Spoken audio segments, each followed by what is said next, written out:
Satavahana college వివాదం మరోసారి తెరపైకొచ్చింది. TDP MLC Alapati Rajendra Prasad బెదిరిస్తున్నారని సిపికి ఫిర్యాదు చేశారు కాలేజీ ప్రిన్సిపాల్ శ్రీనివాస్. కాలేజీతో రాజేంద్ర ప్రసాద్ కి సంబంధం లేకపోయినా తనని బెదిరిస్తున్నారని ఆవేదన వ్యక్తం చేశారు. గతంలో తనని రాజేంద్ర ప్రసాదే కిడ్నాప్ చేశారని, తనకి ప్రాణహాని ఉందని ఫిర్యాదులో తెలిపారు. ఆ తర్వాత నుంచి ఆయన ప్రెజరైజేషన్ మొదలుపెట్టాడు.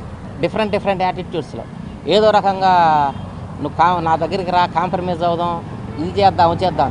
మొన్న లేటెస్ట్గా ఒక 4-5 రోజుల క్రితం ఫోన్ కాల్ ఒకటి చేసి నీ ఫోన్ని సిబిసిఐడి వాళ్ళతో ఎక్స్ట్రాక్ట్ చేయించాను, నీ ఫోను అంతా ట్యాప్ చేసాం అంటే, నేను జనరల్గా అడిగేది ఏంటంటే వితౌట్ పర్మిషను ఫోన్ ట్యాపింగ్ ఎలా చేయగలుగుతారు?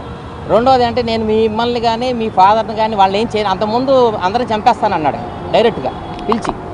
మా కరస్పాండెంట్ అయిన రమా సత్యనారాయణ గారు తీసుకెళ్ళి ఆయన దగ్గర కూర్చోబెట్టాడు. చెప్పకుండా కూర్చోబెట్టిన తర్వాత నిన్ను కానీ మీ వాళ్ళందరినీ చంపేస్తాను, నేను చంపేయడం 5 నిమిషాల పని అన్నాడు.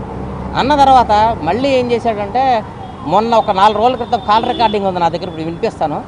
నిన్ను కానీ మీ ఫాదర్ వాళ్ళని ఏం చేయను, నిన్నే చేసింది నువ్వే కాబట్టి నిన్నే నీ మీద యాక్షన్ తీసుకుంటాను, నేను జైలుకి పంపిస్తాను, నేను చంపేస్తా, డిఫరెంట్ యాటిట్యూడ్లో బెదిరించడం మొదలెట్టాడు.